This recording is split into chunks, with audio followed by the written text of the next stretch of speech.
Mga kababayan, ma'am sir, this is Jam the Filipino Channel. Ang inyong pong lingkod. So today is December 18 pa lang, 2025. At tayo ngayon ay papunta diyan sa may A. Rodriguez Senior Avenue sa may Cristong Hari. A. Rodriguez Senior Avenue, Project 1, Quezon City. At dadalhin po natin sa may Great Eastern Hotel sa may Quezon Avenue, Central Quezon, sa may West Triangle, Diliman, Quezon City. Okay, magbabalik po tayo mamayang unti po pag nakuha na po natin sila. Disclaimer lamang po, ang content po natin ay kalsada at hindi ang passenger. Kaya nga naman, sakasakali mo po na may marinig kayo mga pangalan ng lugar, pangalan ng tao, pangalan ng organizations, government or private man yan, ay wala pong kinalaman ng channel na ito at wala pong pinapatungkulan. Lahat po ng pinag-uusapan dito ay pawang dito lamang po yan sa loob at wala pong pinapatungkulan sa labas. Yan, magbabalik po tayo mamaya unti pag nakuha na po natin sila at makinig tayo ng mga nagbabagong balita at mga talakay. Nakareklamo ko ito, reference number ko. Pwede ba yan? Pwede po, pag fully developed na si Tala kasi nasa beta stage pa lang yung si Tala under development pa, no?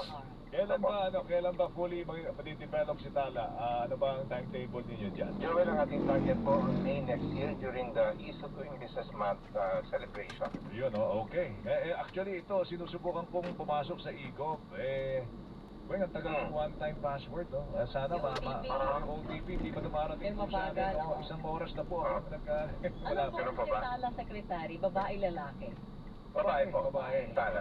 Alam mo bakit kasi welcoming pag babae, Pagka kakalma ka eh. Tama. oh, Pag di ba? lalaki, Tama. Diyos ko na po. Diyos ko mo matakot. Ayaw mo na magsumbong. Pero, ito lang, siguro. Secretary, lahat ng sumbong dyan pwede. Halimbawa, walang tao sa counter eh. Sabi ng charter ng mga tanggapan ng gobyerno, no lunch break eh. Pwede ba kayo magreklamo ng gano'n? Pwede yun.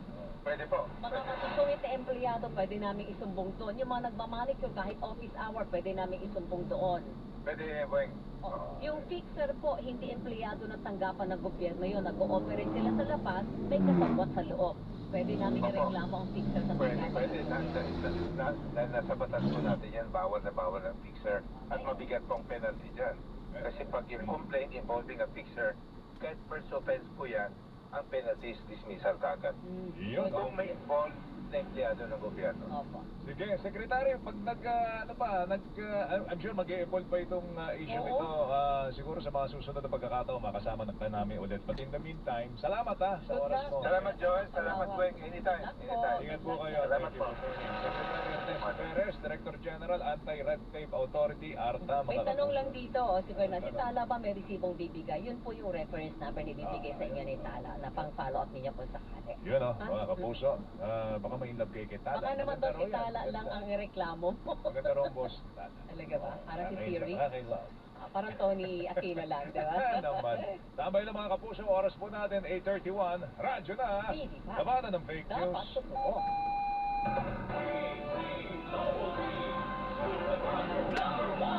Usapang kalusugan muna tayo mga kapuso. Sa panahon ngayon, mahalaga na mapanatili nating malusog ang ating mga katawan. Laban sa mga sakit, kailangang maging maingat tayo. Lalo na sa pagpili ng mga gamot. Paalala ng Unilab para makasiguro tandaan ang 4 na marka ng quality alaga. Una, subok at napatunayan. Pangalawa, ayon sa standards. Pangatlo, sinuring mabuti. At pang-4, gawang world class.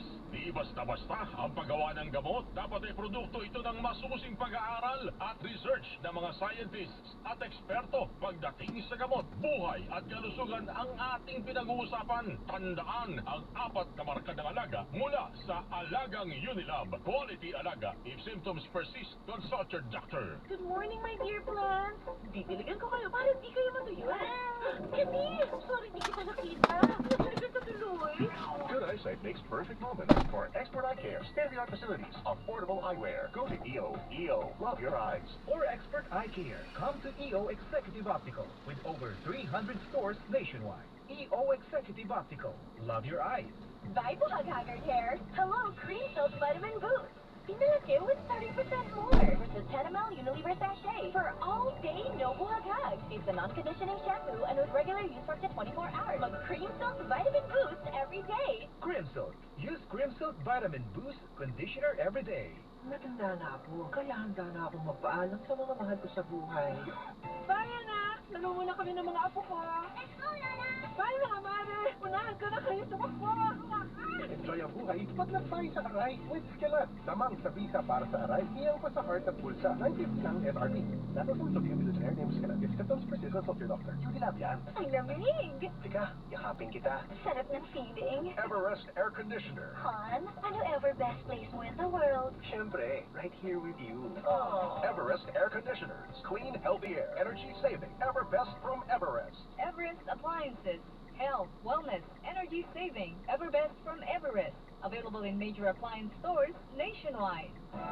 Araw-araw, MX3 para extraordinary. With complicated gama na hanapin to.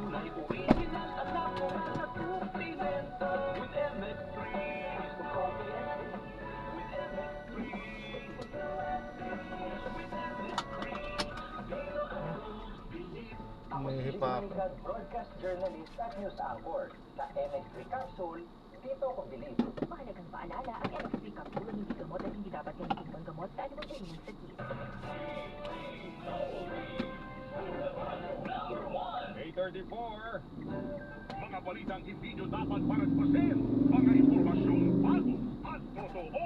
Dito sa Double B, bagong balita.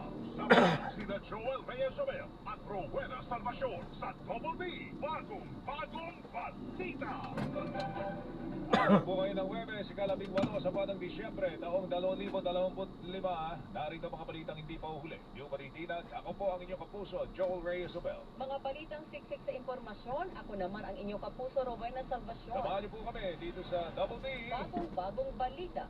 Iwala ang dalawang kapulungan ng Kongreso na walang ibibito si Pangulong Marcos sa inaprubahan po nilang mahigit sa 6.7 trillion pesos na panukalang pambansang pondo para sa 2026.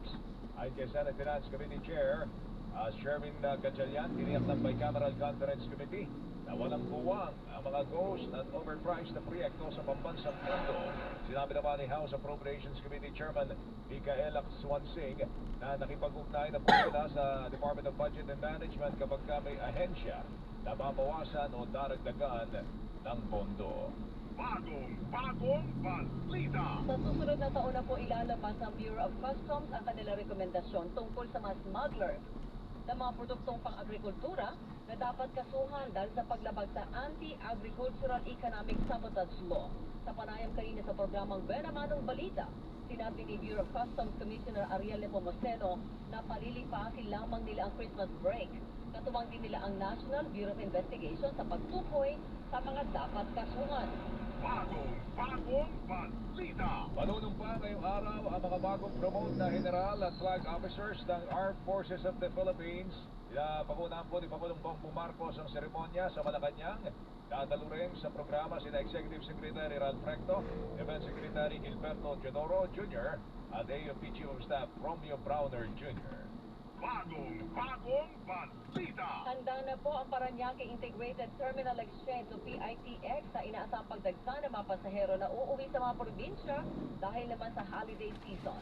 Tinataya ng pamunan ng terminal na aabot sa 3 milyon na mga pasahero simula bukas, December 19, 2025 hanggang January 5, 2026. Pinayuhan naman ang mga biyahero na agahan o magdagdag ng oras para makaiwas sa anumang aberya.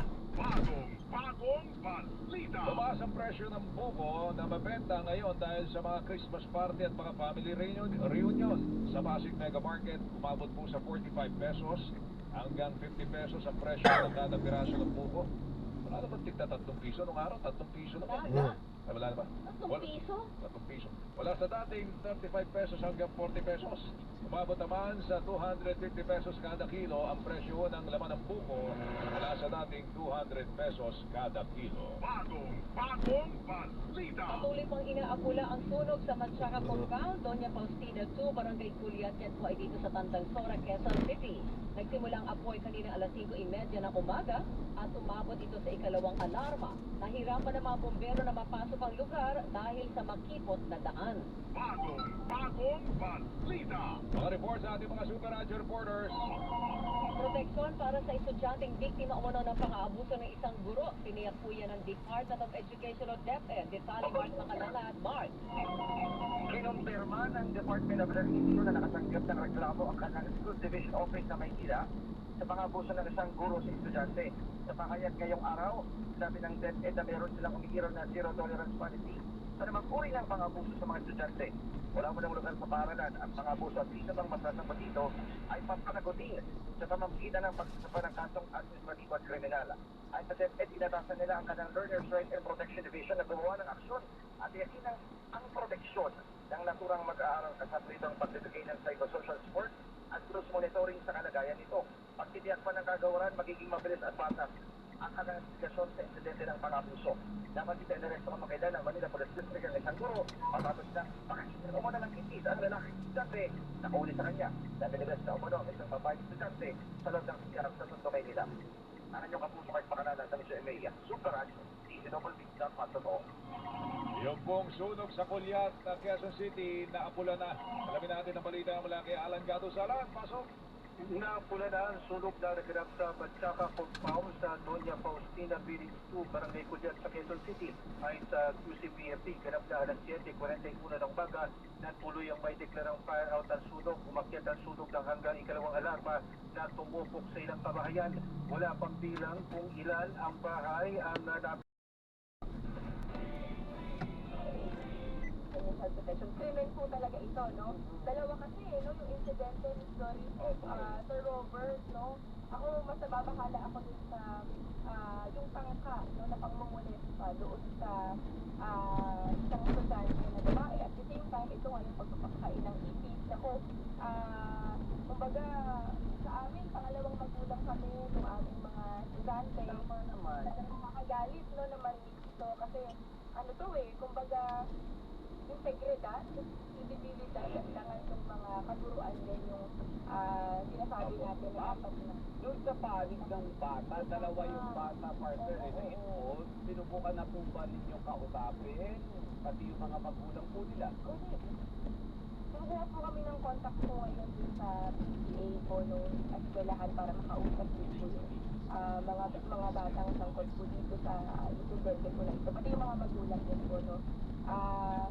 Mahirap po talaga, no, sa bahagi din po namin kasi, kumbaga, hindi ito, kung sabihin po natin, hindi rin isolated case, no? Kasi may mga kaso rin for the past years, no, na may kinalaman doon sa mga guru rin, no? Pero sa mga ganitong pagkakataon po, talaga, hindi natin po konsintihin yung anumang forma ng abuso dahil ang abuso po ay abuso talaga kahit pa mga guru yan hindi po namin yung pagtatanggi. Nakapit po sa child abuse, ano ba na? Ma'am? Yun po, yung RA 7610, pasok talaga po ito sa child abuse. Okay. And then, ma'am, ano na doon sa pakikipag-ugnayan ninyo na ginawa ng school ngayon? Sa ngayon po, nakikipag-cooperate naman po yung eskwelahan, no? Dahil pinatawag na po yung teacher, no? Hindi naman po pinutektahan to yung siguro kung binigay po yung consider doon sa mga kapulisan at maging doon sa ating office, no? Sinasabi na din po natin doon sa ating mga school admin, no, na magkaroon din ng representasyon, halimbawa yung mga faculty club officers ng eskwelahan para nang sa ganun po ay makita rin natin yung parehas na perspektiba at yung due process nga po. Naiintindihan natin partner itong insidente na ito. Kumbaga wala naman tayong kinakampihan, wala din tayong sinisisi. Doon tayo sa kung ano yung nangyari. Sana walang mangyari cover up. Sana yung lumabas yung totoo Kahit na kakilala natin, kung gumawa tama, sabi nga nyo, kung gumawa ng kasalanan yun, dapat pa panahon na lalong bata eh. Correct. At parang sa atin, sa kultura natin, walang lugar po yung ganyan. Kamukha pa dyan kanina, dapat safe space ang mga eskwelahan. Kasi pinagkatiwala po ng mga magulang ang mga anak nila dyan sa eskwelahan para maging maayos ang kanilang buhay at makapag-aral ng tama. Tapos kung ganyan po ang mababalitaan natin, ay naku, maraming magulang po ang matatakot at maging ang mga estudyante din. Pwede pa lang magpakain ng hippo sa mga guro natin. Makapagdalaman pati yung eskwelahan, mag-aalisan yung mga estudyante doon. At saka yung pamumulestya. Yung nga, buti nga ito na-report eh. Oo. Diba? Ma'am. Yan din po ang kinakabahala natin, Miss Doris Sir Robert, no? Yung kredibilidad, integridad ng mga eskwelahan at dahil sa ating mga guro. Kasi baka naman po malahat, no? Yung ating mga guro at syempre yung mga eskwelahan silang ligtas na lugar para dun sa ating mga estudyante, sa ating mga kabataan, lalo na minor po ito, 12 years old yung pinag-uusapan natin, dapat talaga ay protektahan sila. Ma'am, isa pa po, pipihit lang ako ng konti, pending the investigation partner ng kaso na yan. May recent figures na naman po na lumabas. Ano yan? Regarding, ito po yung Southeast Asia Primary Learning Metrics. Parang lumalabas po na mababa pa rin yung comprehension ng ating mga estudyante, particularly doon sa sila ng mga grade 5 students, ma'am. Sakla. Opo, no? Yan nga din po, no? Yung sinasabi natin na kailangan talagang mag-push for higher budget for education kasi kung kami naman pong mga teacher lang, no? Yung nakasalang, no? At walang suporta halimbawa sa pagkakaroon ng conducive learning environment. Ako, alam niyo naman po yung mga kalagayan ngayon sa eskwelahan, lalampas po kami dun sa talagang standard, no? Na 45 ang maximum sa high school, 35 sa elementary. Sa amin po talagang lalampas kami ng 50, no? Kaya sabi namin, talagang kailangan dagdagan yung ating mga classroom. Bagamat sinasabi na pinakamataas yung budget ngayon for education, hindi pa rin sasapat doon sa, kumbaga mabilis at kagyat na pagtugon doon sa ating mga kakulangan, no? Even teaching and education support person, yan kulang pa rin talaga tayo, no? While sinasabi natin na si Secretary Angara po talaga, no, ay very eager, no, may susunod ito, sinasabi rin natin na kailangan nung budgetary talaga, no, na mga specific items para doon sa pangangailangan namin. Halimbawa po,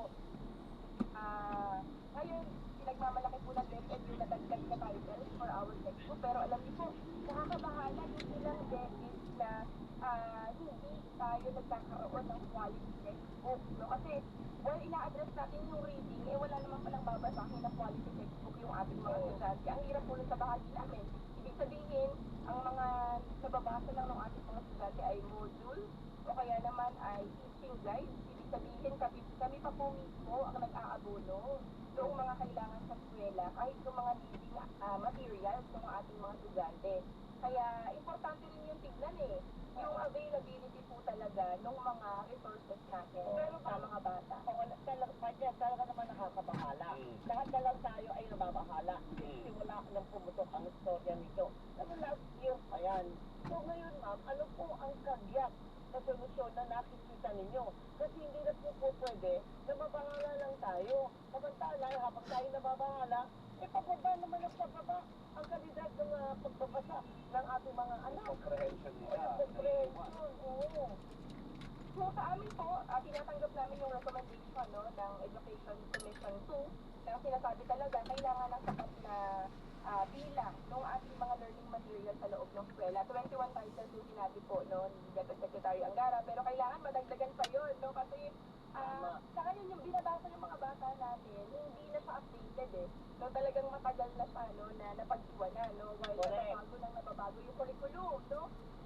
Pangalawa, yung inclusive learning environment talaga ang susi, kasi kahit po yung mga ASEAN nation na karating bansa lang natin, Thailand, Cambodia, even yung Vietnam, no, matataas yung mga scores nila doon sa mga global assessment, kasi nga, kahit pa paano yung kanilang mga eskwelahan ay hindi ganun ka contested, no, kasi ang hirap talaga matuto sa napakainit, physical ang random. Ang hirap din naman po sa aming kilalanin yung individual differences ng bata sa loob ng mga eskwelahan natin. Apo, yan lang po. Ma'am, kayo po ay maraming plano. Pero hindi po yan uusad hindi aarangkada yung mga plano na yan kung hindi po aaksyonan ng ating sekretary. Sekretary Angara, asan ka ba? Hindi ka na nagpaparamdam. Na-miss mo Nagmula ba? lang. Na-miss mo? Hindi ko siya nabimiss, naiinis ako. Kasi nung una, ang sipag magpa-interview at magpaliwanag. Eh, nakapokus sa trabaho, partner. Puro trabaho. Talaga bang trabaho? Ang Oo. pinagkakaabalahan. Sinuresolve lahat ng issue, kaya kesa daw magpapogi na magpapogi, output-based na lang siya. Hindi, ang kailangan po ng mga kabayanan. Ang timano ay ang pagpapaliwanag ninyo. Assurance eh. No? Iba pa rin yung assurance at naririnig yung mismong head ng agency kung ano yung mga development at ano yung plano niya paggawa. Correct. Ang tagal Kami ko na po sa opisina niya. Ang tagal ko na po kayong ginigising, Secretary Angara. Tanggalin niyo na po yung kumot ninyo at bumangon na kayo. Ano be? Ay, sorry. Ayan na tayo. Hintayin natin yun. Hintayin natin. Although, dahil sinisisi mo, meron naman silang statement. Babasahin natin yan mamaya. Pero for the meantime, ma'am, maraming salamat po. Papalo up po namin itong case na ito, ma'am ha. Thank you, ma'am. Ma'am Ruby, salamat. I'm very happy po kami na i-update po kayo sa mga development. Salamat. Si Ms. Ruby Bernardo, National Chairperson, Alliance of Concerned Teachers. Ito, partner, dahil dyan sa incident na yan, ang statement na ipinilabas ng Chief Media Relations Officer, si Sir Dennis Legaspi. Kilala mo si Dennis? Sabi ni Sir Dennis, ongoing na yung investigation dyan, nakarating na sa kanila, at sa central office na din, yung incident na ito at dinirect na ang mga field office mag-take ng immediate action para siyempre, number one, protektahan yung mga estudyante, magkaroon ng adjustment sa klase, psychosocial support, close monitoring mismo dun sa mga bata na involved. Pero sinisigurado daw po Wala ng palang left DepEd, turn dun. yung ongoing investigation ay magiging mabilis at patas. Ay, salamat naman. Sana ay magkatotoo yan. Wish po natin lahat yan. Wish talaga. Kaya naman, Kaya naman, Pusay. Pusay na. Ay, mali pala. galit ka kasi kaya yan. Gigil ako eh. Para bang chill ka ulit. Christmas, please.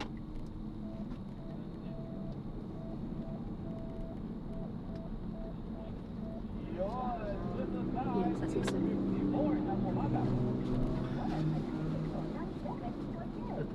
Yes, papapasok na.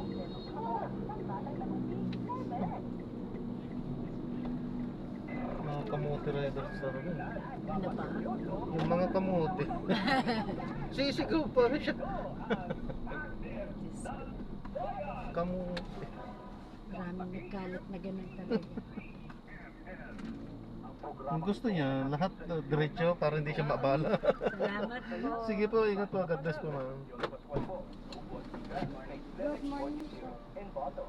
Pero para sa ginawang pinamalagan, may Flemex 40 capsule and blister pack. Madaling bitbitin, kayang ibulsa, gawa sa natural na lagundi at tunaw at nagpapalabas ng plema. Convenient na, ginhawa pa. Flemex 40 lagundi and capsule. Basta lagundi, Flemex. Easy. Generic name of Flemex 40. If symptoms persist, consult your doctor. Tanggal ang plema, hindi lang po. Maluwag ang paghinga sa Flemex 40. Basta lagundi, Flemex. Ang Flemex 40 Lagundi capsule ay mabibili sa pangunahing butika o drugstore na malapit sa inyo. Basta AM, ECMM. Mas madali ang serbisyo sa DS Doctor DL para sa lahat na nag-a-apply ng Social Welfare and Development Agency. Mag-login lang sa help.dswd.com.ph para sa registration, licensing at accreditation. Sagutan ng form, submit at bayaran ng fee at sa loob lang ng isang araw, malalaman mo na Ay, ayan, so na-drop na natin si Basta. Maraming salamat po sa panonood. Hanggang sa muli. Ingat po at God bless. Paalam po muna pa samantala tayo ay gagawa na ng ibang video sa ating susunod na mission. Paalam po.